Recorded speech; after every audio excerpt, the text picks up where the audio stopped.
Frère Serge, Bonjour à toutes les personnes qui vont nous écouter, qui sont fidèles. Là, nous sommes le samedi du mois de septembre 2024. Je vous donne un bonjour de l'île de la Réunion. Et donc, je suis le frère Serge.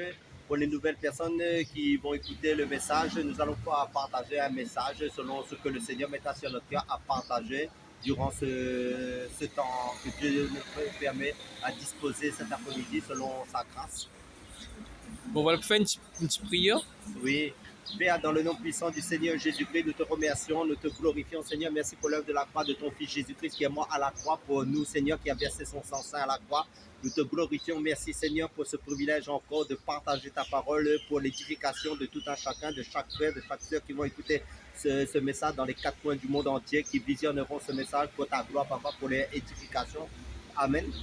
Je donne un bonjour aussi à l'Hexagone et toute Côte d'Ivoire, l'île Maurice et Sénégal aussi, qui est les gens qui nous regardent bas sur YouTube. Oui, au Sénégal, à l'île Maurice, à toutes les personnes qui sont fidèles, qui nous écoutent, qui vont nous écouter au fil du message et qui prendront par la suite ce message en cours dans le nom de Jésus-Christ pour qu'ils soient encore plus fortifiés, encouragés, pour être persévérants, encouragés en Jésus-Christ dans leur marche chrétienne. Amen. Amen. Question, frère Serge. Et pourquoi les gens, il y a des galistes qui disent comme ça, il faut absolument qu'on met la voile si on part de l'enfer. Souvent on entend ça. Hein? Est-ce que la voile, qu'est-ce qu'on peut parler sur la voile? En fin de compte, c'était dans le livre de Corinthiens, l'apôtre Paul avait prescrit cela parce que, en fin de compte, comme les femmes étaient des femmes, ils sortaient de la prostitution parce que là-bas il y avait beaucoup de débauches et les femmes se rasaient la tête en fin de compte. Mais Dieu a donné la chevelure aux femmes, des longs cheveux en fin de compte, et comme c'est dit dans la parole aussi, en fin de compte, les longs cheveux des femmes, c'est comme un voile aussi, ça représente un voile, mais en fin de compte, c'était prescrit aux femmes de Corinthe là-bas, dans le livre des Corinthiens, parce qu'elles coupaient, elles se rasaient la tête, alors que Dieu... Excuse-moi, ce sont des prostituées, les femmes oui, qui... Oui, d'accord. Hein? Des femmes qui sortaient de la prostitution et elles se convertissaient au Seigneur, mais en fin de compte, le Seigneur disait à travers l'apôtre Paul que ces femmes doivent se voiler parce qu'elles n'avaient plus de longs cheveux en fin de compte. Mais donc ces femmes qui crient haute voix et disent si on ne met pas la voile, c'est un péché, on parle en fait. Donc si ces personnes qui sont dans l'égalisme, hein, c'est pas enseigné. Non, ben en fin de compte, si une femme a de longs cheveux, elle n'a pas besoin de mettre le voile, voilà. en fin de compte, parce que le long cheveu, c'est comme un voile devant le Seigneur, en fin de compte. Ouais, d'accord. C'est ça, en fin de compte. Mais en fin de compte, ce qui compte, c'est une vie de sanctification devant le Seigneur, parce que sans la sanctification, la personne ne verra le Seigneur. Mais imagine maintenant quelqu'un qui est converti, que ce soit les femmes, je donne un exemple, hein, par rapport au voile. Mais s'ils ont l'Esprit de Dieu en eux, c'est l'Esprit de Dieu qui va le conduire aussi, comment se comporter, comment s'habiller, parce qu'on n'a pas besoin de... Parce que Dieu, l'onction nous enseigne toutes choses. Parce que dans la Nouvelle Alliance, il nous dit celui qui a l'Esprit de Christ, en fin de compte, c'est Dieu même qui lui enseigne la parole, en fin de compte. D'accord. Parce que quand Jésus nous a pris sans cesse, oui. Quand nous sommes dans une salle de bain, dans l'eau, nous n'avons pas la voile. Veut dire ça, la voile, c'est pas très important dans la présence de Dieu. Hein. La voile, parce que la voile, c'est se veut dire comme tu as dit, mais c'est pas la voile spéciale étoile sur la tête. Hein. Non, mais parce qu'en fin de compte, imagine maintenant, si une femme est voilée, non, si une femme est rasée la tête, logiquement, elle doit mettre une voile. Oui, d'accord. Mais maintenant, si une femme a de longs cheveux, en fin de compte, les longs cheveux, c'est comme un voile, en fin de compte. Donc, en fin de compte, c'est pas très important. Même si quelqu'un met la voile, c'est cette toile sur la tête. Mais c'est pas un problème alors, hein, dire comme ça, il ne faut pas faire une doctrine là-dessus alors. Hein. La voile, c'est le sauveteur. Et aussi, quand il met... Comment il passe, le foulard sur la tête? Oui. Le foulard. Et si quelqu'un qui met ça dans la prière, c'est pas un problème aussi. Hein? Non, elle est libre, en fin de compte, de mettre si elle veut. Parce que, en fin de compte, si elle est mariée, parce que, en fin de compte, c'est un signe par rapport aux anges aussi. Parce que je parle des anges, parce que le mari aussi, elle est sous l'autorité du mari. Mais maintenant, si elle veut mettre, elle met, c'est selon son cœur, en fin de compte. Parce que n'oublie pas que les souverains sacrificateurs, Aaron, hein, il y avait la tiare sur la tête, hein, il était dans la présence de Dieu. Hein, voilà, oui. Hein. Mais c'était l'habillement que Dieu avait prescrit dans l'ancienne alliance, c'était oui. La Torah. Et sa tête était couverte, c'était pas... Oui.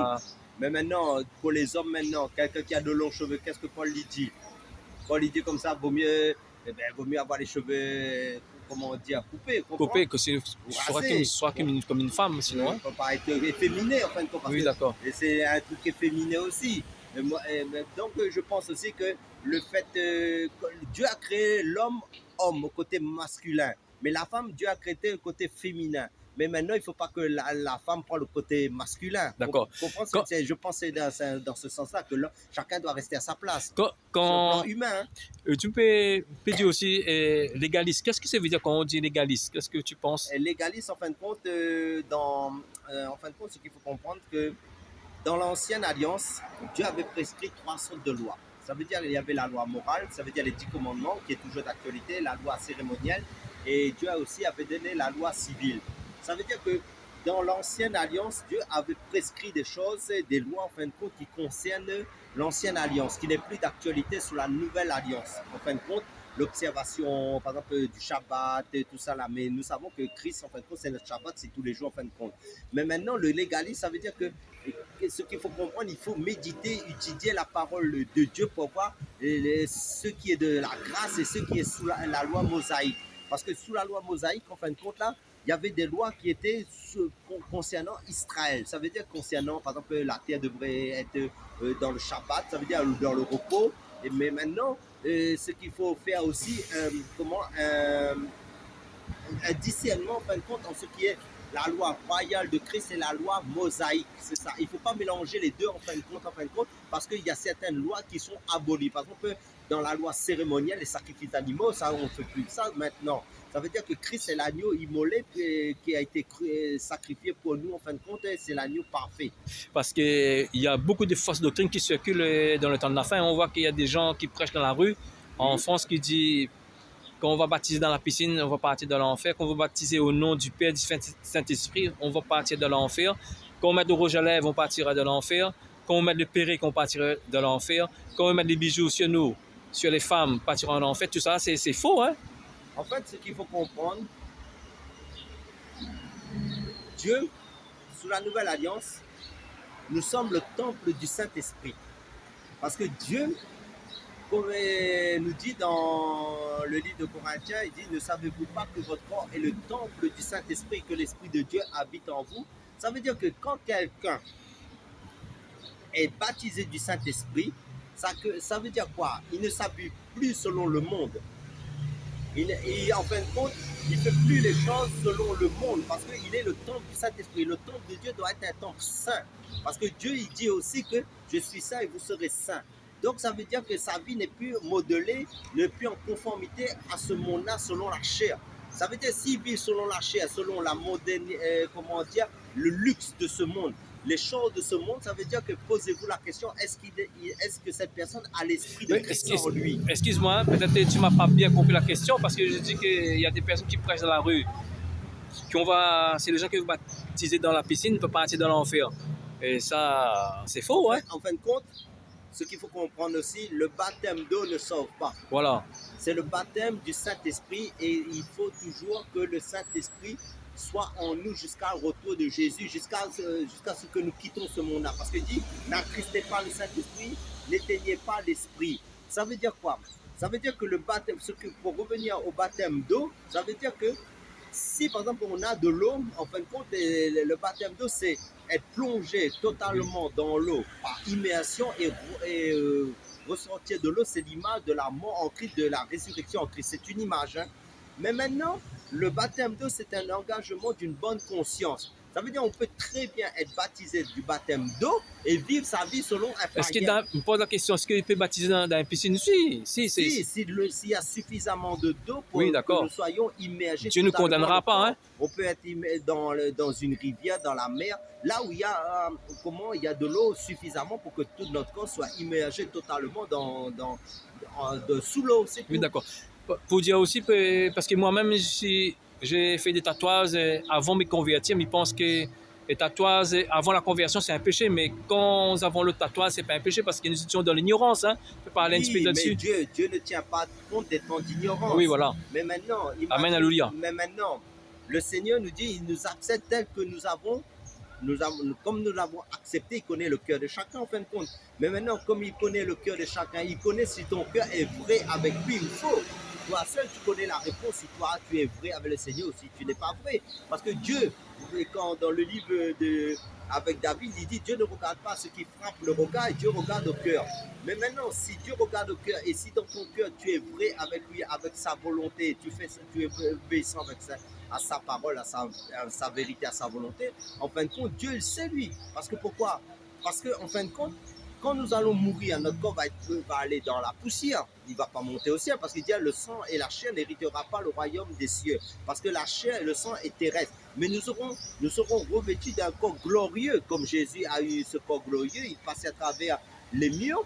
Mais maintenant, ça veut dire aussi, parce qu'en fin de compte, comme Dieu ne tient pas compte des temps d'ignorance, ça veut dire qu'il sait que si nous l'avons accepté vraiment, ou si nous ne l'avons pas accepté, et si tu as reçu l'Esprit de Christ, tu sais que tu l'as reçu ou pas reçu. Parce que avant, tu ne priais pas, tu ne louais pas, tu ne lisais pas ta Bible, mais maintenant, tu as cette soif de lire la parole de Dieu, de méditer la parole de Dieu, d'avancer avec le Seigneur, de persévérer avec le Seigneur. Donc, l'Esprit de Dieu a soif que des choses d'en haut. Après, il y a des gens aussi qui disent, des chrétiens, ils disent que voilà, et le pantalon de jean, si on met ce pantalon de jean, sera dans l'enfer. C'est faux, hein?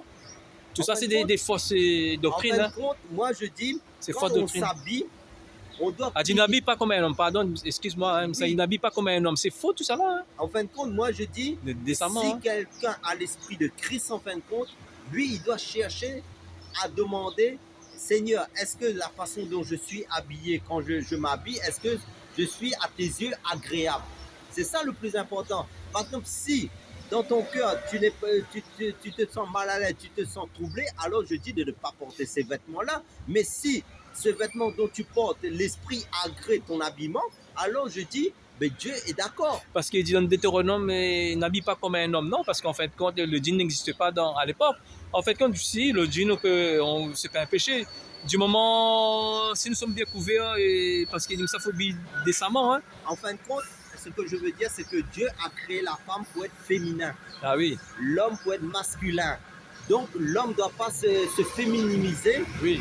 La femme doit comment être masculin dans son caractère. Donc la femme doit rester femme, l'homme doit rester homme. Donc la vie qui concerne les hommes doit rester pour les hommes et la vie qui doit concerner les femmes doit rester pour les femmes selon la volonté de Dieu. Demander, en fin de compte, le but c'est, il ne faut pas se mettre, un homme ne doit pas prendre la place d'une femme et une femme ne doit pas prendre la place d'un homme selon...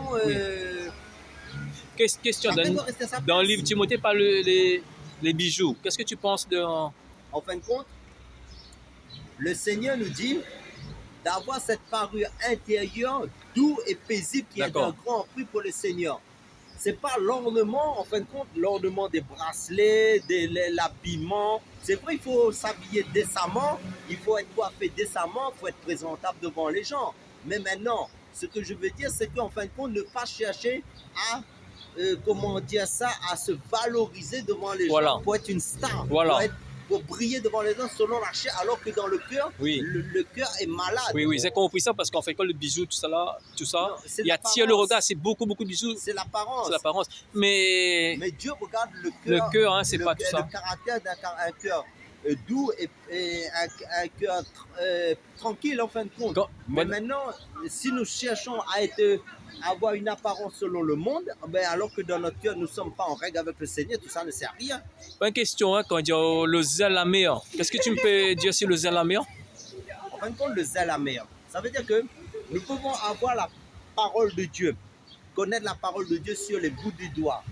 Mais si nous n'avons pas la compassion pour les âmes, si nous n'avons pas la miséricorde, si nous n'avons pas les fruits de l'esprit, en fin de compte, tout ce que nous allons faire, c'est dans la chair. Dans la chair, ça veut dire nous allons casser, briser, nous allons être dans le jugement charnel vis-à-vis des autres. Au lieu d'être dans l'amour, au lieu d'être dans la compassion, parce qu'en fin de compte, nous allons aller sur le terrain, par exemple, nous allons apporter l'évangile, mais un évangile qui, en fin de compte, qui condamne les gens. Alors que Jésus nous a apporté un évangile qui libère, qui guérit, qui restaure, mais c'est vrai que la parole de Dieu a deux facettes. Ça veut dire qu'il y a pas le jugement aussi, mais déjà les personnes qui ne sont pas encore converties au Seigneur, ils sont déjà dans la mort spirituelle, ils sont déjà, pour moi, ils ne sont pas encore nés de nouveau. Nous devons apporter l'espérance, ça veut dire apporter Christ dans l'amour d'abord pour les personnes, pour que les personnes, en fin de compte, se donnent au Seigneur, parce que Dieu n'est pas un Dieu qui rejette personne. Dieu est un Dieu qui veut que tous les hommes soient sauvés pour qu'ils soient gagnés au salut en Christ. Mais ensuite, la personne doit mettre sa vie en règle par la suite avec le Seigneur, mais pas aller déjà condamner les personnes qui sont déjà dans la mort. Parce qu'on va dire que lorsqu'on va blasphémer le nom de Jésus aussi, hein, le nom de Dieu, lorsqu'on va prêcher dans la violence, dans l'égalisme, hein, parce qu'on va blasphémer le nom de Jésus, hein, en fin de compte, les gens vont se sentir condamnés. Il faut prêcher toujours dans l'amour. Non, en fin de compte, quand Jésus est venu sur cette terre, regarde le modèle par excellence. Il est venu pour les personnes qui étaient perdues. Parce que regarde, quand les gens débauchaient, les gens qui étaient des alcooliques, les gens qui étaient dans la débauche, ils venaient manger à sa table. Les religieux disaient, ah, il s'assoit avec les personnes de mauvaise vie. Mais Jésus a dit, je ne suis pas venu appeler des justes, mais des pécheurs. Donc ça veut dire que Dieu accueille tous les personnes. En fin de compte, Dieu n'aime pas le péché, mais Dieu aime le pécheur. Vous comprenez ce que je veux dire? Dieu veut le salut de toute âme. Mais pour que ce salut soit bien, comment dire, que les personnes puissent entendre ce salut, il faut que le Seigneur aussi nous montre, il faut que nous prêchons l'évangile de l'amour. Ça veut dire que le Seigneur nous aime tous. Mais c'est vrai que le Seigneur éprouve le péché, mais apporter le message de l'espoir, du salut en Christ, le côté agneau de Dieu. Il faut, en fait, quand tu prêches l'évangile, il faut que les gens en face, et ils ont la joie quand ils entendent la bonne nouvelle, parce qu'ils produisent la joie dans leur cœur qu'il y a le Saint-Esprit. Hein. Oui, parce qu'en fin de compte, si nous apportons un évangile qui condamne au départ, ben, qui sera sauvé? Personne. Donc nous sommes dans l'obéissance d'apporter l'évangile du salut dans l'amour. Parce qu'imagine, quand Jésus est mort à la croix pour nos péchés, s'il ne nous avait pas montré son amour à la croix, ben, nous n'aurions pas été sauvés, personne n'aurait été sauvé. Mais ensuite, quand nous acceptons le Seigneur, mais là, il faut plier les genoux, demander le Seigneur et que nos cœurs soient totalement convertis à sa parole, à lui. Parce que depuis en plus, c'est un cheminement. Hein? Parce que depuis en plus, on voit qu'il y a des doctrines qui sortent de l'enfer, hein, que le diable voit ses émissaires pour tromper le peuple de Dieu. Oui, parce que même là, des lois anti-bibliques sont votées. Il y a l'avortement qui est en vigueur, il y a l'homosexualité. Ça veut dire que nous sommes, en fin de compte, comme il dit, l'Église est dans le monde, mais l'Église ne fait pas partie du monde, parce qu'il dit l'amour de ce monde et tout ce qui aime ce monde est inimitié contre Dieu. Donc le but, c'est quoi? C'est que se tourner impérativement vers le Seigneur, accepter le Seigneur et marcher selon les règles du royaume de Dieu qui se trouve dans sa parole, qui se trouve dans la Bible, vivre d'être imitateur de Christ comme Jésus a marché sur cette terre, cheminer en Jésus, persévérer en Jésus-Christ. Des petits mots, hein, et toujours on dit qu'il y a les enfants du diable et les enfants de Dieu. Qu'est-ce que tu peux dire sur les enfants du diable aussi? En fin de compte, parce qu'il y a deux races dans ce monde, la race élue, après l'autre race, c'est la race... Parce qu'en fin de compte, ce qu'il faut comprendre, le Seigneur seul connaît ce qui lui appartient. Ouais, d'accord.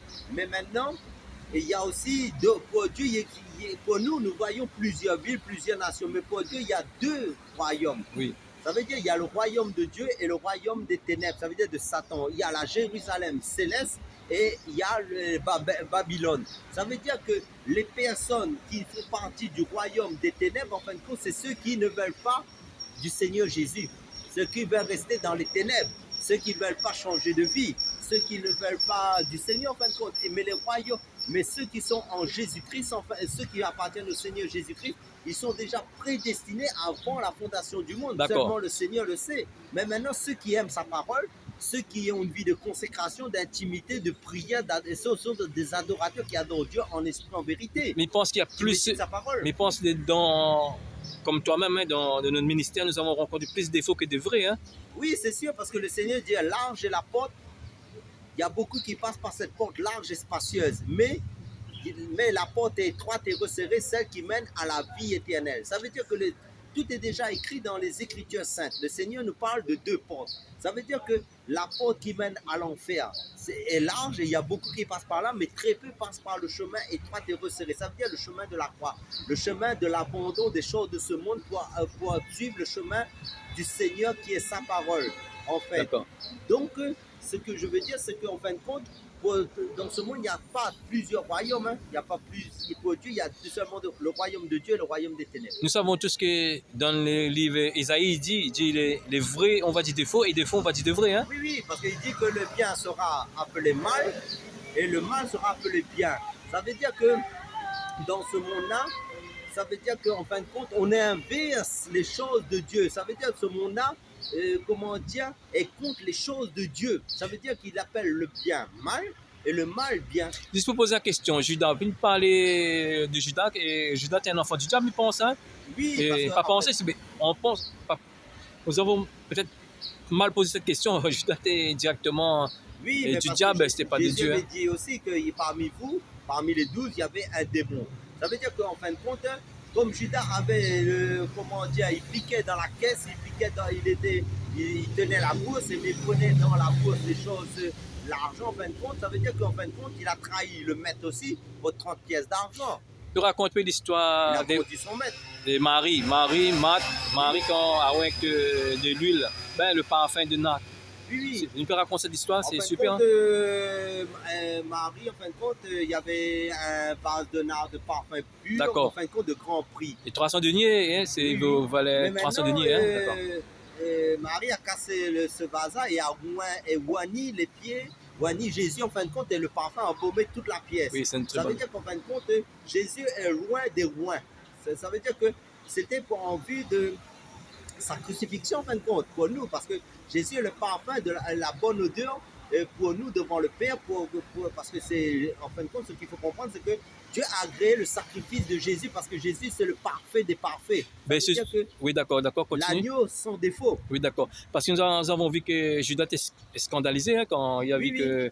Parce qu'en fin de compte, il valait 300 deniers, il voulait vendre ce parfum-là. Oui. 150 dans la caisse, c'est 150 pour lui. Hein, Mais Jésus avait dit aussi, ça veut dire que après Jésus a dit comme ça que vous avez les pauvres au milieu de vous parce qu'il voulait donner ça aux pauvres, mais c'était un prétexte. Mais maintenant, Jésus avait dit que vous avez les pauvres au milieu, parmi vous et vous pouvez faire le bien autant de fois que vous voulez aux pauvres. Mais moi, vous n'avez pas toujours avec vous. Donc, ça signifie quoi? Ça signifie que Jésus a été loin de ce parfum-là pour son sacrifice à la croix, parce que pour notre salut aussi, parce que ce sacrifice était agréé par le Père pour notre salut.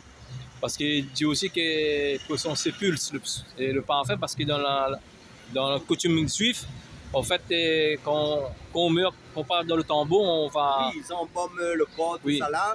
Ça, c'est pour la décomposition et l'odeur. Oui, pour l'odeur, tout ça là. Mais là, en fin de compte, dans... Jésus, lui, son corps n'a pas été décomposé, lui. Hein, oui, parce qu'il est ressuscité. Oui. Et Dieu, dans la Bible aussi, nous a dit que son corps ne verra pas la mort, et ne sera pas décomposé. David, son corps a été décomposé, mangé par les vers, tout ça là, les autres prophètes aussi. Mais Jésus, lui, on voit le côté qu'en fin de compte, la prophétie s'est bien réalisée. Lui, son corps n'est pas resté dans la mort, il est ressuscité. Son corps n'est pas parti en purification, en pourriture, en fin de compte. Et oui, d'accord. Après, quand tu regardes aussi, on voit que lorsque ça s'appelle ce qui est Jésus a ressuscité Lazare, hein? Oui, en fait, quand on voit qu'il y a une multitude de personnes, hein, des Juifs, multitude des Juifs sont venus voir Lazare, hein? Oui. Parce qu'ils ont la nouvelle était répandue un peu de partout, hein? Oui. Et parce qu'on voit que Lazare était décomposé et Jésus l'a ressuscité, ils sont venus voir Lazare. Parce que c'était un signe aussi, parce que beaucoup de personnes quittaient aussi la religiosité pour voir ce miracle-là. Mais maintenant, ils voulaient tuer Lazare à cause les Juifs de ce miracle, parce que toutes les personnes aussi passaient du côté de Jésus, ils acceptaient Jésus. Parce qu'en fait, quand Lazare ramenait beaucoup de personnes pour Jésus, oui. en fait, quand les Juifs, en fait, quand oui, jaloux, hein, parce que la synagogue depuis ils ont rempli, était en train de dévider aussi. Hein. Oui, oui. Mais c'est ça, parce que la gloire de Dieu aussi amène le combat. Oui. Dire, des religieux, ça veut dire que l'onction, en fin de compte, manifeste aussi les cœurs. Oui, d'accord. Quand quelqu'un est de Dieu, quelqu'un a la grâce de Dieu, ben les personnes vont aussi le combattre aussi. Nous, de nos jours, Jésus nous a prouvé dit, si on fait ça au bois vert, qu'est-ce qu'on fera aussi au bois sec? Nous sommes l'Église. Ça veut dire que Lazare aussi était l'image de l'Église aussi, quelque part, parce que Lazare était le disciple de Christ, mais on voulait le tuer en fin de compte. Parce qu'en fait, quand Le persécuté ou le persécuté. en fait, quand cette religion, en fait, quand les synagogues sont en train de dévider, en fait, parce qu'en fait, quand Lazare Oui, ramenait oui. beaucoup de personnes pour Le royaume Jésus, des ténèbres oui. était en train d'être dépouillé. Donc, il a placé cette religion, en fait, quand ils étaient bien placés, hein, ils ont mis un système religieux en place. Oui, En fait, quand ils sont enrichissés sur la tête oui, oui. du peuple, hein, Oui. sans graisser, en fait. Oui, mais Jésus, c'est pour ça que Jésus a dit, est venu pour délivrer, pour guérir, pour retirer les personnes des ténèbres, pour amener dans sa lumière. Mais maintenant, Jésus, comme il est la lumière, personne ne peut le résister. Donc, à ce moment-là, le royaume de ténèbres, en fin de compte, des armes quittaient le royaume des ténèbres pour aller dans le royaume de Dieu. À travers tous ces miracles que Jésus faisait, à travers les comment dire, et le miracle qu'il a fait avec Lazare aussi, comprends? Après, on dit aussi des hommes aussi, en fait, quand ils aimaient la gloire de Dieu plus que la gloire des hommes aussi. Hein. Oui, parce qu'en fin de compte, quelque part, les personnes ne voulaient pas accepter Jésus parce qu'ils voulaient leur rester dans leur poste, dans leurs intérêts personnels. Aimer la notoriété. Ils aimaient, ce chef de religieux, ils aimaient la notoriété. Ils ne voulaient pas suivre Jésus, même s'ils connaissaient la vérité. Oui. Parce qu'en suivant Jésus, ils vont le rejeter. Oui, donc, ces personnes seront rejetées. En suivant Jésus, leurs cœurs vont être démasqués parce qu'en fin de compte, Dieu va mettre à la lumière ce qui est caché dans leur cœur parce qu'eux, ils vivaient pour eux-mêmes, ils ne vivaient pas pour le peuple, ils ne vivaient pas pour comment s'occuper du peuple, ils vivaient pour leur propre gloire, pour leur propre intérêt, ils ne cherchaient pas la gloire de Dieu. Voilà, parce que même les prêtres catholiques, ils savent la vérité, hein, parce qu'en fait, quand ils aiment bien la notoriété, après aussi un public, hein, en fait, ils connaissent toute la vérité, mais ils ne disent pas la vérité. Hein. C'est pareil, ils aimaient plus la gloire des hommes, plus la gloire de Dieu. Hein. Ils ne disent pas la vérité. Hein. Oui, parce qu'en fin de compte, ils rendent la vérité captive. En fin de compte, comme les gens aussi, ils ne lisent pas la Bible, ils ne veulent pas connaître les choses de Dieu dans la profondeur, dans la vérité, ben, en fin de compte, on les ment continuellement, en fin de compte, dans les choses qui leur plaisent. Parce qu'en fin de compte, le Seigneur a dit aussi, beaucoup à la fin vont chercher des personnes qui leur prêchent selon leur propre intérêt personnel. Voilà. Ils n'aiment pas la vie de sanctification, ils n'aiment pas la vie de sainteté, ils n'aiment pas la vie de consécration au Seigneur. Ils veulent qu'on les caresse dans le son du poil, de la chair. Après, nous avons dit qu'il y a beaucoup de personnes qui aiment la notoriété. Oui. Ils ont aussi un public, hein, comme nous avons dit. Ben, ils aiment bien prêcher devant un public. Oui. Comme ça, comment on appelle ça? Un auditoire? Oui, un auditoire, parce qu'en fin de compte, il y a des gens qui comme ça. À être mis en avant, être mis au-dessus du lot. Oui, en fait, quand ces personnes-là, les pharisiens, étaient les fils du diable, en fait, comme Judas même. Hein. Oui, parce que Jésus dit aussi, celui qui veut que monsieur qui soit l'esclave de tous, qui soit le domestique de tous, qui soit au service de tous, qui se mette en dernier. Mais eux, ils veulent se mettre en premier. D'accord, parce qu'il y avait Judas et Marie, hein, parce qu'en fin de compte, on voit des deux types d'adorateurs, hein, des types des disciples. Hein. On voit que Marie, lui, c'était un vrai... Oui, Lazare, pardon. Lazare, non, on avait Lazare, dans Lazare aussi. Après, dans Marie, hein, c'était un vrai adoratrice. Hein. Après, on voit que Judas était un faux adorateur. Oui. En fait, quand il aimait lui-même, hein, veut dire comme ça, il y avait dépourvu d'amour, dépourvu de compassion. Or que Marie, c'est vraiment hein, aimer le Seigneur. Hein. Oui, c'est ça la différence. Il aimait l'argent, aimait maman. Oui. C'est parce qu'il prenait l'argent, il piquait dans la caisse. Est-ce qu'à nos jours, il y a des gens comme ça encore? Il y a beaucoup. Si, il y en a. Il y a, comme la parole le dit, à la fin, il y aura beaucoup qui prêchent pour leur ventre. Ça veut dire que des personnes prêchent, utilisent les choses dites de Dieu, en fin de compte, pour leur propre intérêt personnel, mais en fin de compte, à la fin, ils vont être démasqués et ils vont être révélés et le Seigneur va dire, ben, ils ont... parce que beaucoup vont dire, Seigneur, en ton nom, n'avons pas chassé des démons, n'avons-nous pas prophétisé, n'avons-nous pas évangélisé ou tout ça là. Le Seigneur dit, retirez-vous de moi, vous qui commettez l'iniquité. Ça veut dire que beaucoup ne vivent pas pour la gloire du Seigneur, mais pour leur propre intérêt personnel, pour leur propre gloire en fin de compte. Parce qu'ils ont plus aimé la gloire des hommes que la gloire de Dieu. Parce qu'il pense qu'il y a beaucoup... On pense que... Aussi, on pense que ces hommes-là, ce sont des agents du diable hein, qui... Le but, c'est de ramener un maximum dans l'enfer avec eux. Hein. Oui. Ben, parce qu'on voit que le monde est voilé et ensorcelé par ces hommes de Dieu-là. Hein. Après, il y a aussi de vrais il y a peu de vrais chrétiens, de vrais disciples de Jésus-Christ. Et on a peu. Hein. Oui. Parce que ceux qui font partie du Seigneur, en fin de compte, ce sont des amoureux de la parole de Dieu, des personnes qui chérissent la vérité, qui gardent la vérité, qui persévèrent dans la vérité, qui ne cherchent pas leur intérêt personnel selon la chair, en fin de compte. Mais maintenant, le Seigneur nous a dit à la fin, il y aura beaucoup de faux, ça veut dire des faux pasteurs, des faux docteurs, des faux ministres de Dieu en fin de compte, parce qu'il y a aussi Satan se déguise en ange de lumière, mais ses serviteurs aussi font la même chose. Ils se déguisent, ils donnent l'apparence de la piété, mais en fin de compte, ils renient ceux qui en font la force. Ça veut dire qu'ils font pas, ils ne nous obéissent pas à la parole de Dieu, ils ont l'apparence. Parce que ce sont en fin de compte, la masse chrétienne, ce sont voilà, hein, des épreuves, des combats, parce que nous-mêmes, nous avons rencontré des personnes qui croyaient qu'ils étaient des vrais enfants de Dieu. En fin de compte, et on réalise qu'on se défaut, hein, qu'ils ne sont pas des enfants de Dieu. Hein. Après, Oui. on brise notre cœur est brisé Oui, quand on voit parce que- ça. Hein, oui, parce que ça fait mal. Hein. Parce que le chemin, ce qu'il faut comprendre, le chemin de la vie chrétienne, la marche de la vie chrétienne, c'est le chemin de croix. C'est ça qu'il faut comprendre, mais ce croix spirituel. Parce que le Seigneur dit que celui qui veut me suivre, qui renonce à lui-même et qui porte sa croix chaque jour. Ça veut dire nous serons haïs, nous serons rejetés à cause de la sanctification, à cause que nous marchons à contre-courant de ce monde, à cause de notre vie qui est consacrée au Seigneur dans la vérité. Parce que la chair n'aime pas les choses de la vie, de l'esprit, enfin, c'est ça qu'il faut comprendre, parce que la chair aime les choses de ce monde. Mais la vie de l'esprit, en fin de compte, est contraire à la marche de la chair. C'est ça qu'il faut comprendre. Parce que Jésus dit aussi, celui qui aime ce monde, il perdra sa vie. Hein. Oui, parce qu'en fin de compte, chacun a son choix à faire personnellement avec le Seigneur, parce que c'est un choix de chaque jour. Ça veut dire que c'est bien d'avoir accepté le Seigneur Jésus-Christ, mais le Seigneur nous dit aussi celui qui persévérera jusqu'à la fin sera sauvé. Ça veut dire quoi? Chaque jour, nous devons nous faire un choix entre la vie de l'esprit et la vie de la chair. Ça veut dire que notre pire ennemi, en premier lieu, c'est la chair aussi, parce que c'est le monde des ténèbres, des esprits, mais la chair aussi, lui, il veut comment vivre selon son plaisir. Parce que la chair, en fin de compte, n'aime pas travailler, la chair aime dormir, la chair n'aime pas lire la Bible, la chair n'aime pas prier, la chair n'aime pas louer, adorer, mais c'est l'esprit, l'esprit de Dieu en nous qui aime tout cela. Parce que la chair, lui, en fin de compte, il aime la facilité. La chair est paresseuse, mais nous devons nous efforcer chaque jour, comme c'est dit dans Pierre. Efforcez-vous à mener une vie de sainteté, une vie de paix en Christ, une vie de consécration.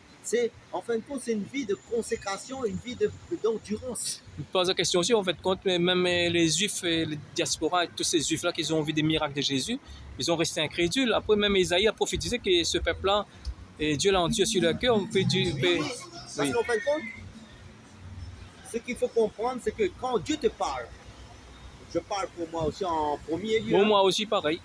Quand Dieu nous parle avec sa parole, et quand nous rejetons sa parole, parce que Dieu, en fin de compte, Dieu, qu'est-ce qu'il fait? Il te parle une fois, deux fois, il va parler pendant un temps, mais il dit, oh, la passion de Dieu a aussi une limite. Mais maintenant, quand toi, tu ne veux pas écouter la parole de Dieu, tu veux vivre selon ta façon humaine, ta façon qui est contraire à Dieu, mais Dieu te laisse avec ton propre cœur, dans ta propre voix, qui est la voix charnelle. Donc ça veut dire quoi?